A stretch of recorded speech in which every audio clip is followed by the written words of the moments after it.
हम डिस्कस करेंगे जापान में रहने के लिए लिविंग एक्सपेंसेस कितने लगते हैं। लिविंग एक्सपेंसेस यानी कि आपकी ट्यूशन फी, आपके accommodation, food expenses, transport and other utilities.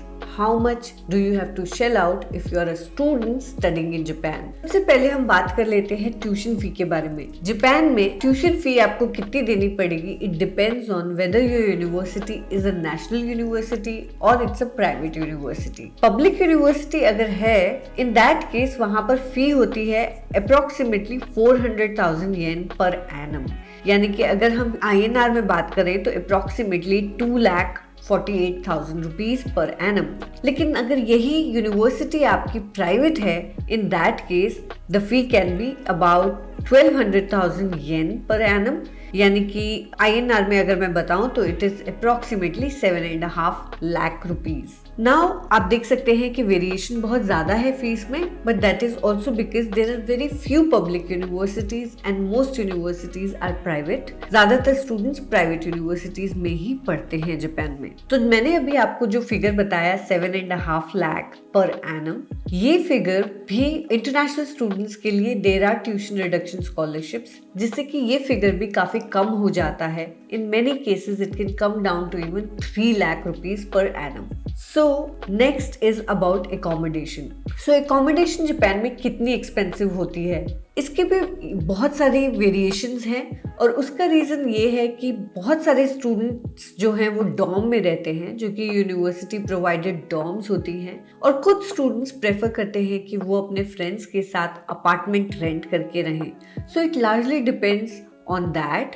And another very big factor is कि अगर आप किसी बड़ी सिटी यानी कि टोक्यो, ओसाका, आप अगर ऐसी सिटीज़ में रहते हैं तो of course you have to shell out more rent, क्योंकि ये सिटीज़ ज़्यादा एक्सपेंसिव हैं। लेकिन अगर यही आप किसी और सिटी में रहते हैं which is not as metropolitan and a big city like Tokyo और ओसाका, इन दैट केस आपका rent can be very manageable and very affordable. So let's look at different scenarios. अगर हम टोक्यो की बात करें तो Tokyo of course is one of the most expensive cities to live in Japan, और वहाँ पे average monthly rent है about 89,000 yen, which is approximately 55,000 rupees in INR.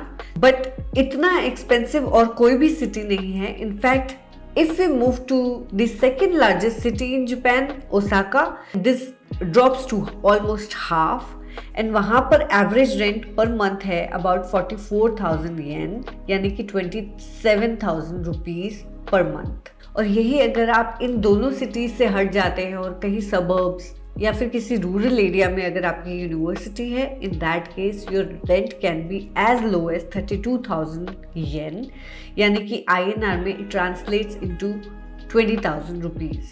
अगर आप रूममेट्स के साथ शेयर करें, it becomes more affordable, you can share the rent and the utilities and it becomes very affordable for all of you. Second cost in living expenses is of transportation. So transportation भी बहुत very करता है कि आप कौन सा means of transport choose करते हैं अपने लिए। अगर आपकी डॉर्म यूनिवर्सिटी में ही है तो obviously आपके लिए there is no transportation cost, और अगर पास में है then you can use a bicycle. In that case also your transportation cost would be nil. लेकिन अगर आप थोड़ी दूर रहते हैं अपनी यूनिवर्सिटी से, then you can use a train or a bus to commute. Japan is very well connected by buses and it has an excellent network of metro also. Buses वहाँ पर बहुत ज़्यादा फ्रीक्वेंसी में रन करती हैं और बहुत ज़्यादा हमेशा टाइम पर होती हैं। अब हम बात करते हैं फूड के बारे में। फूड के लिए आपको जापान में रहते हुए कितने पैसे शेल आउट करने पड़ते हैं, इट ह्यूजली वेरीज अगर आप खुद कुक करते हैं या you choose to eat outside. लेकिन यूनिवर्सिटी कैंपस में जो कैफेटेरियाज होते हैं, मेनली वहाँ पे स्टूडेंट्स के लिए फूड इज हाईली सब्सिडाइज्ड, और वहाँ पे ये ध्यान रखा जाता है कि इंटरनेशनल स्टूडेंट्स के लिए भी there should be enough options available. वहाँ पे वेजिटेरियन, वीगन, बहुत सारे ऑप्शंस आजकल होने लग गए हैं। वेजिटेरियन ऑप्शंस भी एक दो तो आपको जरूर मेन्यू में एवरीडे मिलेंगे। So coming about the budgeting, I think anything between 15,000 to 25,000 yen is what it costs for an average person on food. अगर मैं इंडियन रुपी में बात करूं तो approximately 9,000 rupees to 15,000 rupees is what I would say is the food expenses in Japan. उसके अलावा हमारे कुछ और मिसलेनियस एक्सपेंसेस भी होते हैं, लाइक फोन एक्सपेंसेस, और you might eat out once in a while और go out shopping for small necessities. So उसके लिए I would say that you can shell out about 8,000 yen per month, which is about 5,000 rupees. So जैसे कि हमने देखा कि living expenses बहुत very करते हैं on your lifestyle and also the city that you live in.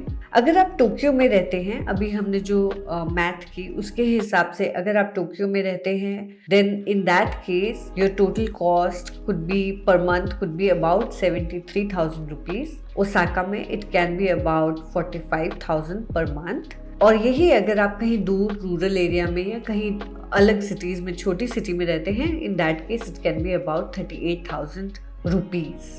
So now I will tell you about myself. जब मैं जापान में स्टूडेंट थी तो मैं अपना बजटिंग कैसे करती थी।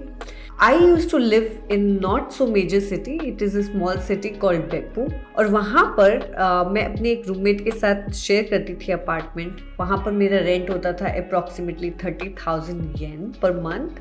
And it was including the utilities.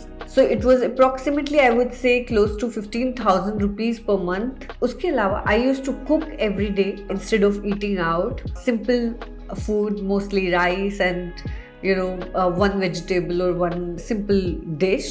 And approximately 10,000 rupees is what I would budget every month for my food expenses. I used to take a bus to the university and my per month cost was approximately 3,000 rupees. I had a bus pass and that made my bus expenses really manageable. So there is a bus pass available to every student in Japan, and if you buy that, then your transportation cost can come down considerably.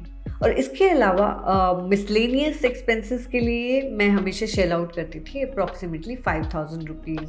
So total cost मेरा per month आता था approximately 33,000 rupees. But मैं part time job करती थी that used to take care of all my living expenses.